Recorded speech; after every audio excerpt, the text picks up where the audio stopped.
Shalom, selamat pagi Bapak Ibu Saudara sekalian. Selamat kita bertemu kembali dalam program Renungan Harian SOS. Puji Tuhan, mengawali renungan kita pagi yang indah ini, kita satu di dalam doa. Bapa yang ada di dalam surga, Bapa yang kami sembah dalam nama Yesus, pagi yang indah ini Tuhan, kami datang kepadamu, kami mengucap syukur buat anugerah-Mu, di mana sepanjang malam yang berjalan Engkau sudah jaga, pelihara, lindungi kami, bagaikan Engkau menjaga biji mata-Mu, sehingga Tuhan kami boleh menikmati petiduran yang nyenyak di sepanjang malam yang sudah kami lewati. Kami bangga memiliki Allah seperti Engkau, sebab Engkau tidak pernah tertidur, tidak pernah terlelap. Engkau selalu berjaga-jaga atas kami. Terima kasih Tuhan. Terlebih kami mengucap syukur pagi yang indah ini Engkau sudah bangunkan kami dengan keadaan roh, jiwa, dan tubuh yang diberkati oleh Tuhan. Terima kasih Bapak, terima kasih. Kami juga Tuhan saat ini akan mendengarkan kebenaran firman-Mu melalui renungan pagi. Untuk itu kami mohon Tuhan, Roh Kudus menolong kami, menyertai kami, baik kami yang menyampaikan renungan kebenaran firman-Mu, demikian juga dengan yang menyaksikan, melihat tayangan acara ini, kami serahkan ke dalam tangan Tuhan. Terima kasih Bapa, dalam nama Yesus kami sudah berdoa dan mengucap syukur. Kami mulaikan renungan pagi yang indah ini. Haleluya. Amin. Puji Tuhan, Bapak Ibu Saudara sekalian. Kemarin kita sudah berakhir pada ayat yang ke-7 ya, kita sampai pada ayat yang ke-7 ya. Nah, kalau kita mau melihat saudara ya, syarat yang harus dipenuhi ya sebagai seorang yang akan bekerja di kerajaan Nebukadnezar itu ada 11 syarat ya. Yaitu yang kita sudah bacakan kemarin dari ayat yang keempat dan ayat yang kelima ya. Demikian bunyi firman Tuhan ya. Ada 11 syarat. Satu, masih muda dan tidak ada suatu celah ya. Kedua, yang berperawakan baik ya. Yang ketiga adalah yang memahami berbagai hikmat ya. Yang keempat ialah berpengetahuan banyak. Yang kelima, mempunyai pengertian tentang ilmu ya. Yang keenam, mereka itu cakap untuk bekerja ya. Yang ketujuh, mereka harus diajar tulisan orang Kasdim. Yang kedelapan adalah mereka harus diajar bahasa orang Kasdim juga ya. Yang kesembilan, mereka harus makan dan minum makanan dan minuman raja. Yang ke-10, mereka itu harus dididik selama 3 tahun. Kemudian yang ke-11, nama-nama mereka itu harus diganti, dirubah. Saudaraku, perhatikan di sini ya. Baik di bagian yang syarat yang ke-7 ya, di situ dijelaskan mereka itu harus diajar tulisan orang Kasdim ya, dan kemudian mereka itu bagian yang ke-8 syarat yang ke-8, mereka harus diajar bahasa orang Kasdim ya, tulisan dan bahasa orang Kasdim mereka harus pelajari ya. Kemudian makanan dan minuman mereka harus dididik selama 3 tahun. Kemudian nama-nama mereka harus diubah. Kita perhatikan ya. Baik tulisan mereka ya, mereka itu harus mempelajari tulisan orang Kasdim. Kemudian bahasa orang Kasdim, termasuk nama-nama mereka itu dirubah. Saudara tahu, lihat di sini ya. Di dalam dunia ada sistem yang harus kita ikuti ya. Nama dirubah dan sebagainya itu untuk merubah mindset mereka, merubah bahasa mereka, dan merubah nama-nama mereka. Saudaraku, ini sengaja dicuci otak dan diindoktrinasi sampai nama pun dirubah ya. Tapi ingat, ada seorang pujangga Inggris yang namanya William Shakespeare ya. Dia menulis buku Apa Arti Sebuah Nama. Memang buku tersebut ya saya belum pernah baca, tapi nama itu punya arti ya. Sampai nama diubah. Jadi mereka diubah begitu rupa oleh dunia, oleh di kerajaan Babel. Tapi saudara, sekali anak Tuhan sudah terima Yesus, sudah dilahirkan kembali, ya, mindset mereka, cara berpikir mereka, maupun pola makan mereka semua itu tetap anak Tuhan harus memiliki karakteristik daripada Bapa di sorga, ya. Kemarin nama-nama mereka itu diubah, ya. Nama kita yang bisa mengubah nama kita itu adalah cuma Tuhan, ya. Contoh, Sarai diubah namanya menjadi Sarah, ya. Abram diubah namanya menjadi Abraham, ya. Yakub, ya, diubah namanya jadi Israel, ya. Dan ada banyak nama-nama itu harus dirubah, diganti, ya. Kalau Tuhan yang merubah, ya, apapun nama kita, itu sebenarnya berkaitan, berhubungan erat dengan karakteristik kita. Orang Israel apabila memberikan nama kepada anak-anak mereka, ya, itu terselip doa dan harapan agar supaya nama itu akan menjadi karakter dari anak itu. Contoh misalnya Kaleb, ya, Kaleb bin Jefune, ya. Orang tua Kaleb memberikan nama kepadanya adalah Kaleb. Kaleb artinya apa? Kaleb artinya anjing. Kok tega-teganya, ya, manusia kok diberi nama anjing? Saudara tahu, orang-orang tua Yahudi dahulu ada doa dan harapan ketika mereka memberikan nama kepada anak mereka, ya, diberi nama anjing karena ada salah satu sifat anjing yang sangat baik. Itu sebabnya, ya, Bapak Nun, ya, Yosua bin Nun, ya, Om Nun atau Bapak Nun itu memberikan nama kepada anaknya Kaleb, supaya dengan harapan, doa dan harapannya adalah apa? Supaya apabila nanti orang anaknya itu menjadi dewasa, itu karakter daripada anjing yang itu setia, ya, menjadi bagian daripada karakter anak itu. Dan betul, sejak dari masa muda dia mengabdikan hidupnya kepada pelayanan pekerjaan Tuhan, dia membantu Musa. Apa yang terjadi? Dia tetap setia sampai akhir hidupnya dalam melayani Tuhan. Dia seorang yang luar biasa, ya. Itu sebabnya Babel akan merubah nama-nama itu, tetapi tetap nama itu tidak bisa berubah, ya. Nama bisa diubah tapi karakter tidak bisa berubah, ya. Seperti Daniel, ya, Tuhan hakimku, ya. Harapan dan doa dan harapan daripada orang tua Daniel, supaya Allah yang adalah hakim itu, yang segala sesuatu dilakukan dengan adil. Allah itu maha adil. Sifat yang adil ini dialami, dimiliki oleh Daniel, ya. Kemudian Hananya artinya Tuhan memberikan kasih karunia, ya. Nah, diubah namanya menjadi Belshazzar, ya. Artinya apa? Kalau dia ada sampai hari itu menunjukkan bahwa dia ada dilindungi oleh dewa Bel. Ya, dewa Bel itu salah satu dewa orang Kasdim. Tapi sebenarnya kalau kita masih ada, itu bukan karena kebaikan kita, bukan karena kuat dan gagah kita, tapi karena pertolongan Tuhan kita masih ada. Kita masih memiliki karunia dari Tuhan. Apa itu? Kita masih hidup. Ya, kalau aku masih hidup sekarang, ini hanya pertolongan Tuhan. Hanya cintanya besar, heran dan mulia. Oh, sungguh tak terduga. Ya, kemudian Misael artinya siapa yang seperti Yahweh, ya. Kita ini berdasarkan Kejadian 1:26-27, kita ini seperti Allah. Kita ini diciptakan menurut gambar dan rupa Allah. Artinya apa? Karakter ilahi ada dalam hidup kita sejak kita dilahirkan kembali. Jadi nama boleh diubah, tapi karakter tidak bisa berubah kecuali kita sendiri yang mau. Tapi puji Tuhan, sepanjang catatan sejarah dari Kejadian tadi, Daniel 1 sampai Daniel pasal 12, mereka berempat, karakter mereka tidak pernah berubah. Nama boleh berubah, tapi karakter ilahi tidak pernah berubah dalam hidup mereka.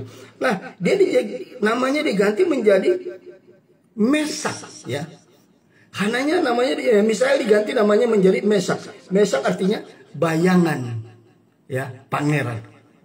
Kita bukan bayangan pangeran, kita adalah gambar dan rupa Allah. Amin, saudaraku. Kemudian Asaria artinya Tuhan menolong, ya. namanya diubah menjadi Abednego, hambaku atau hamba Nebo. Ya, kita bukan hamba kuasa kegelapan, ya.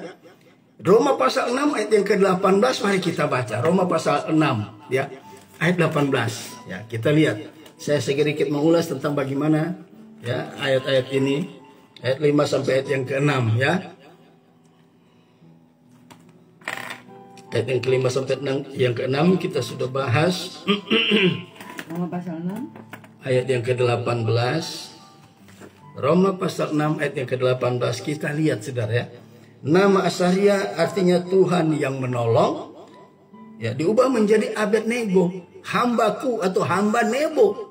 Ya, kita lihat Roma 6 ayat 18. Roma pasal 6 ayat 18. Jauhkanlah dirimu dari percabulan.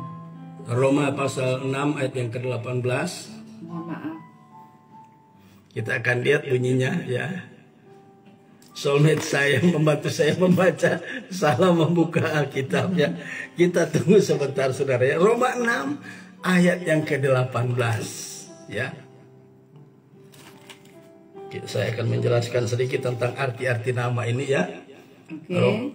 Iya, Roma 6 ayat 18. Roma pasal 6 ayat 18 dengan perikop 2 macam perhambaan.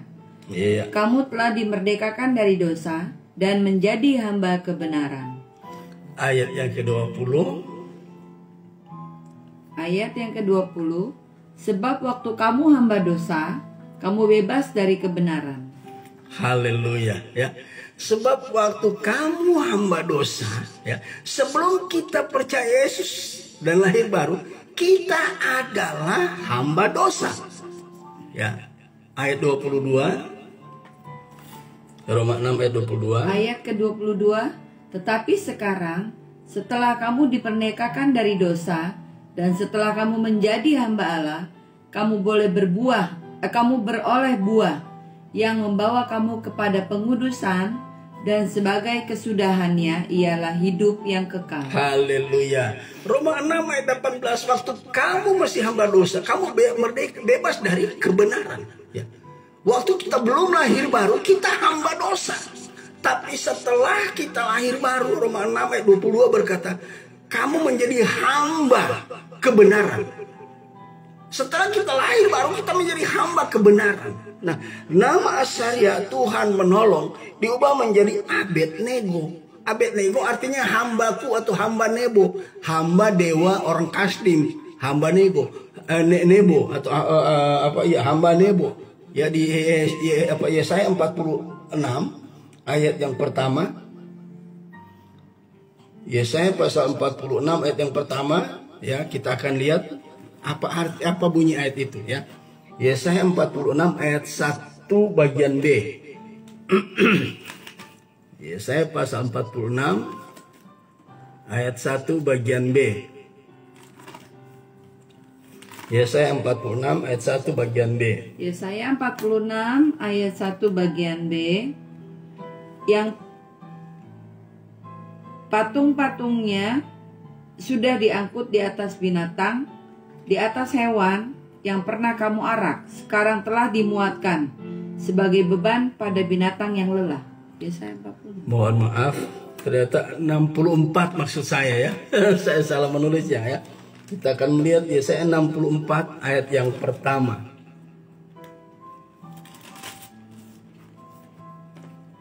Yesaya 64 ayat yang pertama. Sekiranya engkau mengoyakkan langit dan engkau turun, sehingga gunung-gunung goyang di hadapanmu. Saya salah rupanya ya ayat yang ke... Ya, baik, saya tidak akan mencari lagi karena mengingat waktu. Tapi di sini dikatakan Asaria, arti nama Asaria adalah Tuhan menolong. Ya, dirubah oleh ya pemimpin pegawai istana yang dipercaya oleh Nebukadnezar ya. Diubah namanya menjadi hamba Nego, ya artinya Nego atau Nebo itu adalah nama dewa orang Kasdim. Nah saudaraku, ya nama-nama mereka bisa diubah, tetapi karakter di balik nama-nama itu tidak bisa berubah. Begitu juga kita sebagai orang yang sudah lahir baru, Ya, walaupun kita ada di dalam dunia, masih di dalam dunia, dimanapun kita bekerja, apapun profesi kita. Ya, Roma 12 ayat yang kedua berkata, ya, Roma 12 ayat yang kedua berkata, Roma 12 ayat yang kedua berkata,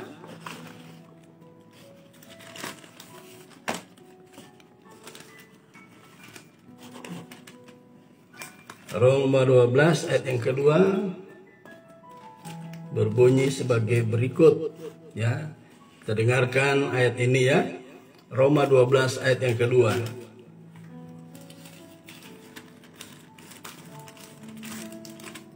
Roma 12 ayat yang kedua dengan perikop persembahan yang benar. Janganlah kamu menjadi serupa dengan dunia ini, tetapi berubahlah oleh pembaharuan budimu, sehingga kamu dapat membedakan manakah kehendak Allah, apa yang baik, yang berkenan kepada Allah, dan yang sempurna. Amin. Saudara, sejak kita lahir baru, ya, sejak kita lahir baru, ya, kita diingatkan oleh Tuhan, janganlah kamu menjadi serupa dengan dunia ini, ya. Kita boleh bekerja, berusaha dalam bidang apapun, di bidang sekuler maupun di bidang swasta, ya. Ya, di bidang sekuler, di bidang pemerintahan maupun di bidang swasta, ya. Walaupun kita ada sistem yang diberlakukan di sana, tetapi sistem itu jangan sampai merubah karakteristik kita, ya. Bahasa dan tulisan orang Kasdim itu harus diajar, mereka belajar, ya. Saudara tahu, itu sebabnya setelah bangsa Israel atau kerajaan Yehuda selesai dibuang, didisiplin Allah 70 tahun di Babel, apa yang terjadi? Mereka ketika kembali ke Israel, ya, untuk membangun kembali bait Allah, apa yang terjadi? Mereka tidak mengerti lagi bahasa ibu, sebab mereka sudah dididik belajar tulisan orang Kasdim dan bahasa orang Kasdim. Sekarang mereka tidak lagi mengerti bahasa ibu mereka, bahasa Ibrani, maka lahirlah apa, saudara? Ya, kitab Septuaginta itu adalah hasil sebagai akibat bangsa Israel sudah tidak bisa mengerti lagi bahasa ibu. Makanya muncullah kitab Septuaginta, ya, yang ditulis oleh 72 sarjana Yahudi. Ya, mereka diubah. Kita lihat semua segala sesuatu boleh berubah, tetapi karakteristik mereka tidak pernah berubah, saudaraku. Sekali umat Allah, mereka tetap umat Allah. Walaupun 70 tahun mereka didisiplin, ya. Didisiplin, dibuang di Babel, itu merupakan Tuhan mendisiplin mereka untuk membalas untuk menebus sabat atas tanah yang selama ini terabaikan. Nah, puji Tuhan. Sekarang kita masuk pada ayat yang ke-7. Ya, ayat yang ke-8 maksud saya. Daniel berketetapan untuk tidak menajiskan dirinya dengan santapan raja, dengan anggur yang biasa diminum raja. Dimintalanya kepada pemimpin pegawai istana itu supaya ia tidak menajiskan dirinya. Saudaraku, ya. Dari ayat yang ke-8 ini, ya, mereka ditetapkan harus makan dan minum makanan dan minuman raja. Tetapi Daniel meminta kepada pemimpin pegawai istana itu, berkata apa? Kalau boleh kami tidak makan makanan atau hidangan dari santapan yang dari meja raja. Nah, Raja Nebukadnezar, ya. Daniel tidak memakan itu. Dia minta kalau boleh berikan kami makan sayur-sayur aja. Kenapa? Karena makanan dan minuman yang biasanya para pembesar, apalagi raja-raja yang tidak mengenal Allah, biasanya makanan dan minuman yang sebelum mereka makan, sebelum dimasak masih dalam kondisi mentah, itu mereka persembahkan kepada berhala. Mereka bawa di kuil-kuil berhala, saudaraku, ya. Itu sebabnya Daniel berketetapan untuk tidak memakan dan minum makanan dan minuman dari hidangan dari meja raja, ya. Nah, kemudian itu diluluskan, ya, diberikan oleh dikabulkan oleh pemimpin pegawai istana itu, ya, Aspenas, ya, pemimpin pegawai istana Raja Nebukadnezar. Nah, saudara, di sini kita lihat bahwa makanan dan minuman itu mereka tidak berani makan karena itu biasanya hidangan pada masa itu.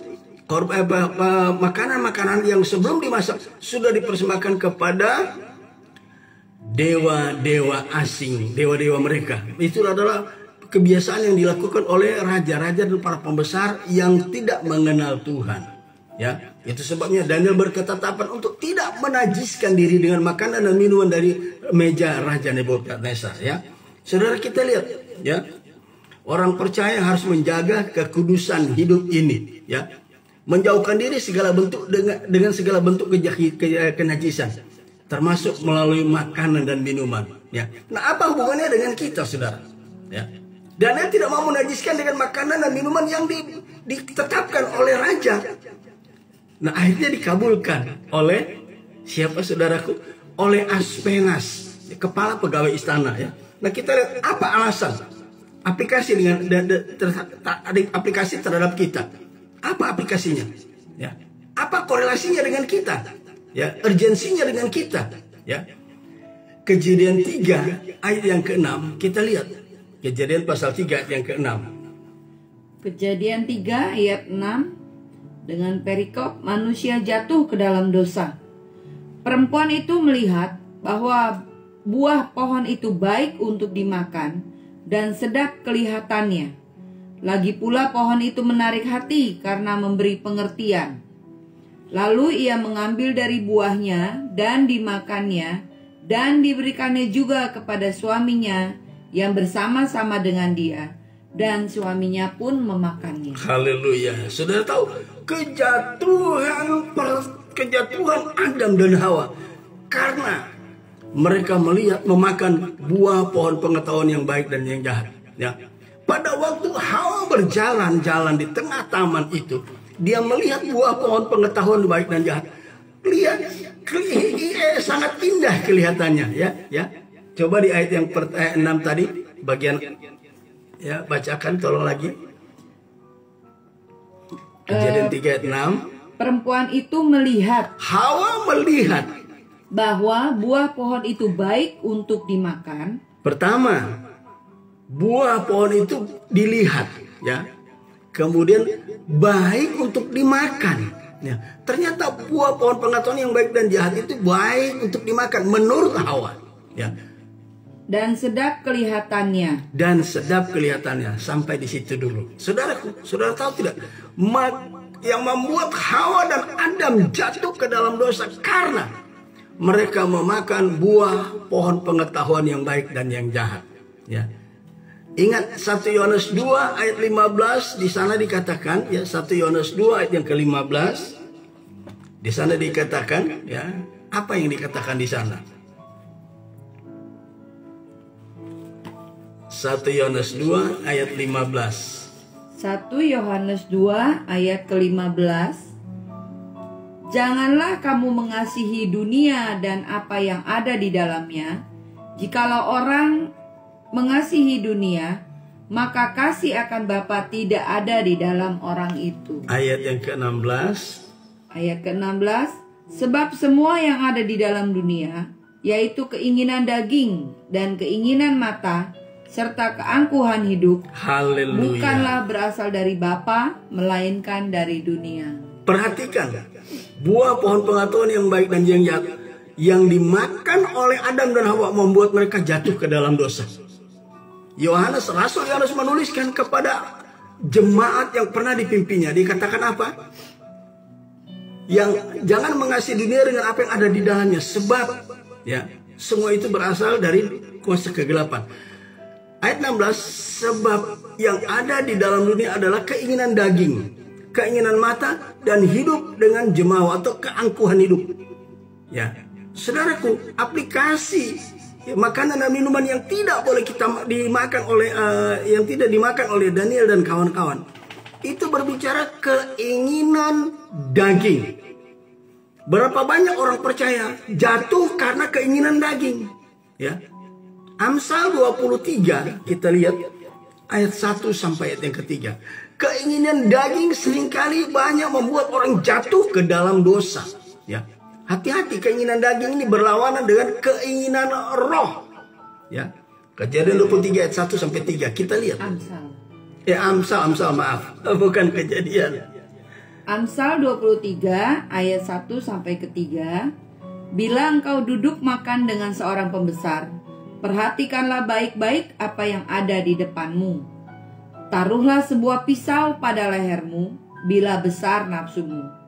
Jangan ingin akan makanannya yang lezat. Itu adalah hidangan yang menipu. Haleluya. Buah pohon pengetahuan yang baik ini adalah baik dilihat oleh mata. Ya, keinginan mata. Sebab baik untuk dimakan juga. Bukan hanya indah kelihatan mata, tapi baik untuk dimakan. Ya. Nah, ini berbicara tentang apapun yang disodorkan dunia, termasuk keinginan mata, keinginan daging itu bisa menjatuhkan dan benar. Kejatuhan Adam dan Hawa sebagai akibat dari keinginan mata dan keinginan daging. Sehingga mereka lupa. Firman Allah berkata, jangan kamu makan buah itu, sebab ketika kamu makan, kamu pasti mati. Nah, kembali kepada aplikasi terhadap kita. Rasul Yohanes mengingatkan, di dalam ini ada 3 keinginan. Keinginan daging, keinginan mata, keangkuhan hidup. Nah, banyak orang percaya hebat, pengetahuan yang tinggi, segala macam. Tapi kejatuhan mereka karena keinginan daging. Salah satu diantaranya adalah soal makan minum. Belum keinginan daging yang lain yang saudara bisa baca dalam Alkitab. Galatia pasal 5 ayat 19-21. Efesus pasal 4, ya Kolose 3 ayat 5. Di sana ada keinginan daging yang lain. Tapi keinginan daging yang dimaksud di sini adalah soal makanan dan minuman. Ya. Salomo berkata, ya, apabila kamu diundang oleh para pejabat-pejabat, pembesar maupun raja-raja, hidangan yang mereka sajikan itu luar biasa. Tapi apabila besar keinginanmu, taruh pisau di leher. Artinya apa? Kalau kita tidak bisa menahan diri dari keinginan daging, itu bahaya. Itu akan membuat kita jatuh. Hidangan itu adalah hidangan menipu. Artinya itu merupakan perangkap yang mudah menangkap kita, menjatuhkan kita dalam dosa. Saudaraku, hati-hati kita. Seberapapun hebatnya kita, namanya keinginan daging. Kalau kita tidak dalam kontrol Roh Kudus, kita akan mudah jatuh ke dalam dosa. Ya, nah puji Tuhan, saudaraku, kehidupan kita orang percaya harus tetap menjaga, jangan sampai keinginan daging menguasai kehidupan kita. Kita akan jatuh ke dalam dosa. Kemudian di sini ayat yang ke-9, ya, ayat yang ke-9 demikian. Maka Allah menurunkan kepada Daniel kasih dan sayang dari pemimpin pegawai istana. Artinya Daniel diizinkan oleh Aspenas untuk tidak memakan, ya, makanan yang disajikan. Tetapi apa yang terjadi, saudara? Daniel, ya, kepala pegawai istana itu mengalami masalah. Ya, ayat yang ke-10 demikian bunyi firman Tuhan. Tetapi berkatalah pemimpin pegawai istana itu kepada Daniel, aku takut kalau tuanku raja yang telah menetapkan makanan dan minumanmu berpendapat bahwa kamu kelihatan kurang sehat pada waktu daripada orang-orang muda lain yang sebaya dengan kamu, sehingga karena kamu aku dianggap bersalah oleh raja. Saudara, ayat 10. Aspenas mengizinkan mereka tidak makan makanan minuman raja. Tetapi dia mengizinkan. Ketika dia mengizinkan, dia baru berpikir, waduh, saya dapat masalah ini. Bagaimana caranya nanti kalau mereka tidak makan makanan minum dari santapan raja, mereka akan kelihatan nanti kurang fit, ya, kurang baik kondisinya. Ya, tetapi saudaraku yang kekasih, apapun alasannya, dia sudah memberikan, dia sudah mengabulkan permintaan Daniel dan teman-temannya tidak makan minum hidangan dari raja. Saudaraku yang kekasih, kita lihat, ya, Aspenas mengalami masalah, ya. Ayat ke-11 kemudian berkatalah Daniel kepada para penjenang yang telah diangkat oleh pemimpin pegawai istana untuk mengawasi Daniel dan teman-temannya, Hananya, Misael dan Asaria. Ya. Karena Aspenas telah mengabulkan permintaan Daniel, dia bingung, menjadi masalah, dia dapat masalah. Dia tidak ada jalan keluar. Akhirnya disampaikan kepada, dia mengangkat penjenang, pengawas untuk mengawasi Daniel, Hananya, Misael dan Asaria. Daniel, Hananya, Misael pun sama mengalami masalah. Mereka takut hal itu terjadi, ya. Tetapi besok kita akan meneruskan, ya. Baik Aspenas maupun penjenang atau pengawas yang akan mengawasi Daniel, Hananya, Misael dan Asaria mengalami kasus yang sama. Mereka takut, Ya, mereka ditimpa dengan ketakutan. Tapi besok kita akan lihat keterangan atau penjelasan dari ayat-ayat ini, ya. Puji Tuhan, saudaraku yang kekasih, sebelum kita mengakhiri renungan ini, kita dengarkan dulu satu pujian bagi Tuhan.